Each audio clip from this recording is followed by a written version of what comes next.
नाम का भक्त था जिसका नाम था बिलवा। सपेरा था, सांप पकड़ने का उसका काम था। जंगल में रहता था, सांप पकड़ना, सांप का जहर निकालना, सांप उसको प्रियता था। सपेरा था, सांप से ही उसकी जिंदगी थी। बीना बजाता, सांप नचाता और आनंद पाता। सांप केवल सर्प से मतलब, और वो बिलवा इतना शिव का भक्त था, इतना भक्त था। जब वो 4 वर्ष की अवस्था में था ना बिलवा, तो 4 साल की अवस्था में बिलवा भगवान की अविरल भक्ति में डूबा रहता था। आपके घर के बच्चे, कई बच्चों का हमने जीवन देखा है, आपके घर के बच्चों का भी जीवन आपने देखा होगा। गणेश जी का समय आता है, गणेश जी जब बैठने का समय आता है, मट्टी के छोटे छोटे गणेश जो घर में रहते हैं, बच्चे उनको उठा उठा कर हर कहीं बिठाते रहते हैं। यहाँ बिठा दिया, वहां बिठा दिया, वहां बिठा दिया, और उनसे खेला करते हैं, भगवान से खेला करते हैं, भगवान से लाड़ लड़ाया करते हैं, भगवान से स्नेह करा करते हैं। ये प्रथा बहुत अब समाप्त होती जा रही है। उसका कारण ये कि आज के बच्चे भगवान से नहीं खेल रहे, भगवान को गोदी में नहीं उठा रहे। आज के बच्चे मोबाइल को उठा रहे, मोबाइल से ही खेल रहे।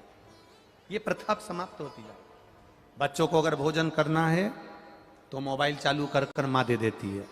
बच्चों को भोजन करना है, माँ ने मोबाइल दे दिया। बच्चों को कोई काम, माँ को कई काम करना है, बच्चा चिड़चिड़ कर रहा है, माँ ने उसको उठाकर, बोलो बोलो जम के बोलो, मोबाइल दे दिया। माँ को कहीं जाना है, बच्चे के हाथ में मोबाइल पकड़ाकर चली गई। ये मोबाइल जैसा झुनझुना केवल बच्चों के हाथ में पकड़ाया, परंतु तुमने ये विचार नहीं करा कि अपने बच्चों को कभी ये तो कह दे। अब बच्चों को मोबाइल में भी चालू कर कर दे रही है तो कार्टून, जिससे औलाद भी हमारी कार्टून पैदा हो। अरे बोलो, दे रही कि नहीं दे रही? क्या चालू करती है? कार्टून। क्या नाम है? डोरा मोहन। और फिर बाद में वो छोटा, कितनी याद है रे तुम्हें छत्रपति नगर वालों, गजब। छोटा भीम, कितनी याद। बच्चों की आदत डालो ना, मोबाइल भी दो ना, तो उसमें चालू कर कर दे दो, श्री शिवाय नमस्तुभ्यं, श्री शिवाय नमस्तुभ्यं, श्री शिवाय नमस्तुभ्यं, श्री शिवाय नमस्तुभ्यं। आप अपने मंत्र को जब दोगे तो वो बच्चा जीवन का सुख पाएगा। उस मंत्र में क्या है ये दुनिया समझ नहीं पाएगी। जिस ऊंचे पहाड़ के पास आप रहते हो, उस ऊंचे पहाड़ के किनारे रहने वाला पहाड़ की ऊंचाई को नहीं देख पाता, पर पहाड़ से दूर जाओगे ना तब तुम्हें उससे ऊंचाई को देख पाओगे।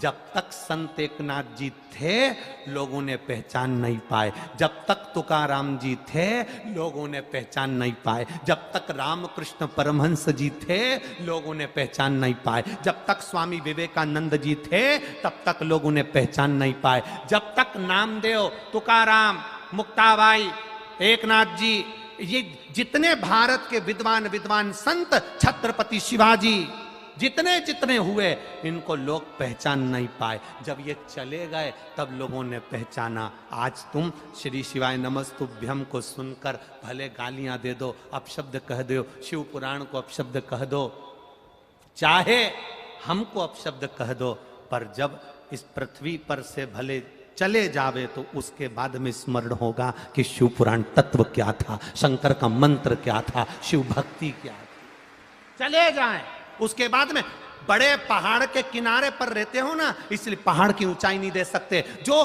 किसी के पास में रहता है उसको पहचान नहीं पाता कि आखिर ये है क्या, उसका स्मरण क्या, उसकी भक्ति में ऐसा बल क्या है, उसके भजन में ऐसा तत्व क्या छुपा है, उसको पहचान नहीं पाते, उस मंत्र को नहीं जान पाते। जब चले गया तब याद आया कि वो मंत्र है क्या, तब उसको पहचाने हम, उस मंत्र की गरिमा क्या है।